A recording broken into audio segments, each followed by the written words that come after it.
Dota 2 has a problem, the same one WoW had back in the day, where every class had heal, damage, tankiness, which made every class feel the same. With Dota, the issue is not that every hero has everything, but rather that every hero's weakness is covered by a shard, a spell redesign, or an item.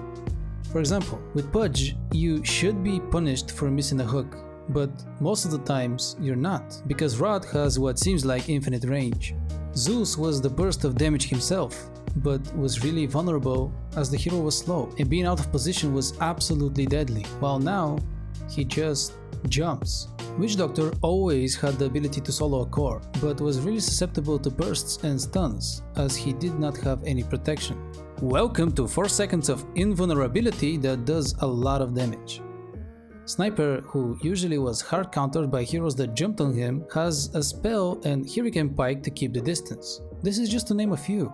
Don't get me wrong, I still like how modern Dota feels, but this might grow into a problem in the future where the game could play and feel stale.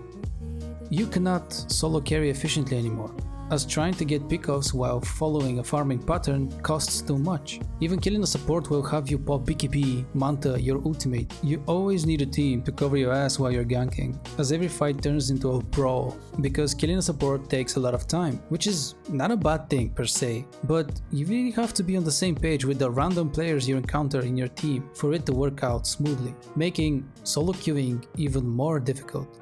It is definitely not far too deep, but it feels like every hero will have an answer to everything in a couple of big patches. Having weak spots makes the skill cap bigger, since the game requires more positioning, not missing spells. Making the right decision is more crucial since you didn't have that one scapegoat to save you. Now a lot of heroes do. At minute 30, every hero has more than 2500 HP, which makes riskier plays totally not worth it. But taking risks was really fun. Killing a support and tipping out to then smoke and go 5v4 or bait a buyback is no longer a thing in Dota. You either fight 5v5, lash out all your spells and whoever is on top wins the fight, or gank a solo hero with multiple heroes, except for Klinks, that shit can still roam the map and solo people. But what is missing is making the hero play, that little individual achievement you get from outplaying your opponents. At the end of the day, Dota is a team game, but a lot of people still play for themselves. Does that mean that every game you have a solo core that just wants to farm should be an insta-loss? When you try to gank, rush, think of the right moves and play the game as a team has no effect on the overall result, since no matter how much that solo core farmed, he cannot carry you when you are getting stomped 4v5, but it used to be the case. I remember a time where a farmed troll, spectre and anti-mage felt unstoppable. Sure, the team suffered for 35 to 45 minutes, but they carried you to a win in the end. Deleting that aspect of the game feels like they just give us less options to play, and it creates a meta stronger than before. So strong in fact that if your team doesn't have an Abaddon, but they do, it feels unfair. Same with Spirit Breaker and Chaos Knight before patch 7.35.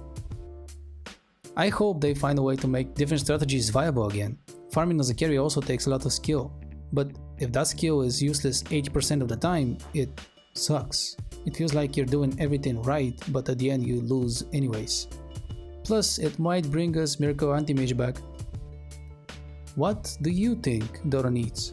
Tell me in the comments below and have a great day.